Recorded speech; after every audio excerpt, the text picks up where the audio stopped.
আজকের ভিডিওটা আমাদের ভোঁদরকে নিয়ে। আমি অনেক দিন ধরেই ভাবছিলাম জানো তো যে ভোঁদরকে নিয়ে একটা ভিডিও বানাবো, কারণ তোমরা ওকে নিয়ে অনেক প্রশ্ন করেছো আমাকে, আর তোমরা অনেক ভালোবাসা দাও ভোঁদরকে। তো তোমাদের সেই জন্যে অনেক প্রশ্নের উত্তর আমি আজকে দিতে এসেছি। তোমরা অনেকেই কমেন্ট করেছো যে আমরা একটা বিড়াল বাড়ির ভেতর রাখি, একটা বাইরে কেন রাখি, বা ভোঁদর আমাদের বিড়াল কিনা, ওর বাড়ি কোথায়, এরকম অনেক অনেক প্রশ্ন এসছে জানো তো। তো আমি ভাবলাম যে একটা ভিডিও বানাই আর সেই ভিডিওর মাধ্যমে প্রশ্নগুলোর উত্তর দিই। আর এই যে ভিডিওটা দেখছো এটা কিন্তু সামারের ভিডিও, এখন নয়, এটা বেশ কিছুদিন আগের। তো প্রথমেই বলি যে ভোঁদর কিন্তু আমাদের বাড়ির বিড়াল নয়, ও আমাদের প্রতিবেশীর বিড়াল। তবে ও বাইরেই বেশি থাকে জানো তো। মানে আমরা প্রথম থেকে সেটাই দেখে আসছি যে ও বাইরেই বেশি ঘোরাফেরা করে, আবার প্রয়োজনে ভেতরেও যায়, কিন্তু ঘরের ভেতরেও যায়।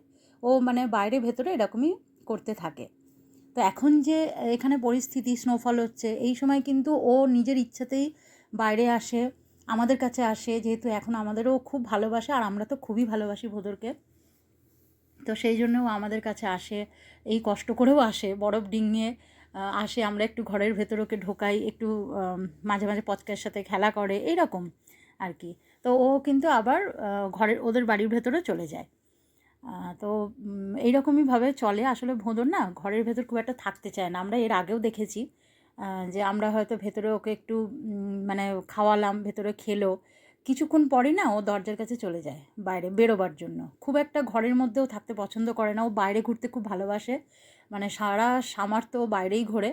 আর আমরা একটা আমাদের ঘরের, আমরা দেখেছো তোমরা হয়তো অনেকে, আমার অনেক ভিডিওতে, আমার বাড়ির বাইরেই ওর একটা ঘরের ব্যবস্থা আমরা করেছি কাঠের। তো সেখানেও কিন্তু থাকে না। মানে সামার এখন তো বাদই দিলাম, কিন্তু সামারের সময়টাও ও ঘরের ভেতর থাকে না। ও সারা পাড়া ঘোরে, সবাই কিন্তু ওকে খুব ভালোবাসে আমাদের পাড়ায়। তো এই হলো ভোঁদর আমাদের। আর আমাদের বাড়িতে প্রথম প্রথম ও আসতে খুব ভয় পেত জানো তো, যখন আমাদেরও প্রথম দেখছে। এখন তো খুবই ভালোবাসে, এখন সবসময় আসে, আমাদের দেখলেই ছুটে ছুটে আসে আমরা যেখানেই থাকি। এমনকি যদি আমি এই সময়তে, মানে এখন যে এই যে স্নো পড়ে আছে বাইরে, আমাকে যদি বাইরেও দেখলো, ও কিন্তু ছুটে ছুটে ঠিক চলে আসবে। একদম প্রথমে যখন সবে ভোঁদর আমাদের বাড়িতে আসতে শুরু করেছে, আগে ডাকলে তো ছুটে পালাতো, এত ভয় পেত আমাদের। কিন্তু তারপরে যখন আস্তে আস্তে আসতে শুরু করলো, তখন তো আমাদের বাড়িতে ক্যাট ফুড ছিল না। তখন তো পচকায়ও আমাদের কাছে আসেনি, পচকাই তো অনেক পরে এসেছে।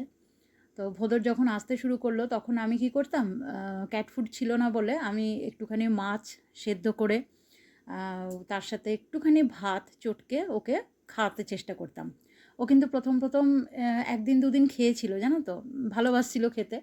তারপরে দেখছি যে না, মাছ ভাতটা তো খুব একটা পছন্দ করছে না। তখন আমি আবার আমার বরকে বললাম, তুমি তাহলে ওর জন্য একটু খাবার নিয়ে আসো ওয়ালমার্ট থেকে। এরপরে যেদিনকে আমরা ওয়ালমার্টে যাবো, ওর জন্য খাবারের প্যাকেট নিয়ে আসবো, মানে ক্যাট ফুড নিয়ে আসবো। তো তারপর থেকে ওর জন্য আমাদের বাড়িতে ওর জন্যই স্পেশালি ক্যাট ফুড আসতো। তারপর দেখলাম যে ওই খাবারটা ও খুব পছন্দ করে খায়, মানে ওর ভীষণ প্রিয় খাবার। তো সেই জন্য এখন ওর জন্য আমরা ওই ক্যাট ফুডের ওই প্যাকেটই আনি, ও যেটা পছন্দ করে। আর তোমরা এটাও মানে জিজ্ঞেস করেছো আমাকে যে ভোঁদরের ব্রিড কি, ও কোন ব্রিডের। আমরা জানি না জানো তো ও কোন ব্রিড, তবে খুবই সুন্দর কিউট একটা বাচ্চা, এই যে দেখো না। তো আমার বর ওই নামটা শুনে প্রথমেই খুব হেসে উঠেছিল, বলছে তুমি আর নাম পেলে না, ওর নাম রাখলে ভোঁদর। আমার মাথায় যেটা এসছে তখন সেই নামটাই আমি ওকে বলে ডেকেছি। আর ওর কিন্তু একটা খুব মানে ভালো নাম আছে, সেই নামটা আমার এখন এই মুহূর্তে মনে পড়ছে না, আমেরিকান নাম। ও যেহেতু এখানকারই বিড়াল, তো সুন্দর একটা নাম আছে। কিন্তু আমাদের বাড়িতে যেহেতু আসা যাওয়া করতো, তো ওকে তো একটা কিছু নামে ডাকতে হবে। তো সেই জন্যে আমরা যেহেতু বাঙালি, একটা বাঙালি নামই তো দেবো আমি, স্বাভাবিক। তো সেই জন্যে ওর নাম দেওয়া আছে ভোঁদর। তো তোমরা পচকাইয়ের নামেও শুনেও অনেকেই বলেছো, অনেকে নামটা খুব পছন্দ করেছো, পচকাই। কিন্তু আবার অনেকে বলেছো যে এত সুন্দর বিড়ালের একটা নাম পচকাই। ঠিক ভোঁদরেরও ক্ষেত্রে একই ব্যাপার, এত সুন্দর একটা বিড়ালের নাম শেষমেশ ভোঁদর। কিন্তু আমার না এরকম নাম দিতেই ভালো লাগে, ওদের না এরকমভাবে ডাকতে মানে আমি বেশি ভালোবাসি। কারণ ওরা খুব আদরের, তো ভীষণ পছন্দের। আর ওর আমাদের পচকের যেমন একটা ভালো নাম আছে মাইক, কিন্তু মাইকটা আমি ডাকি না, ওর বাবা ডাকে মাইক।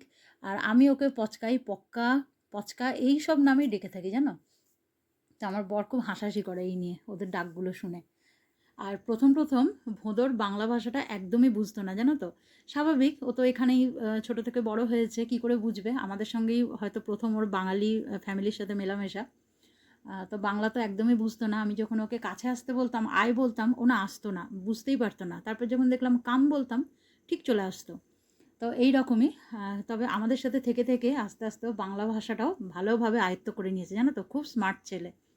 এখন তো যাই বলি, আয়, বস, এখানে ওঠ, এরম যা বাংলা ভাষায় বলি সব বুঝতে পারে খুব সুন্দরভাবে। প্রত্যেকটা কথা খুব ভালোভাবে বুঝতে পারে। তো বাংলা ইংলিশ দুটোই ও খুব ভালোভাবেই জানে। এই হলো আমাদের ভোঁদরবাবুর কথা। তোমরা ভোঁদরকে অনেক ভালোবাসা দাও, সেই জন্যই তোমরা এত প্রশ্ন করেছো, ভোঁদরকে নিয়ে ওর সম্বন্ধে জানতে চেয়েছো। তো আশা করছি এই ভিডিওর মাধ্যমে তোমাদের সেই প্রশ্নের উত্তর আমি দিতে পেরেছি। তাহলে চলো আজ এই পর্যন্তই। আবারও খুব তাড়াতাড়ি দেখা হবে আমাদের ভোঁদর আর পচকাইকে নিয়ে তোমাদের সঙ্গে। চলো টাটা, সবাই খুব ভালো থেকো, সুস্থ থেকো, সাবধানে থেকো।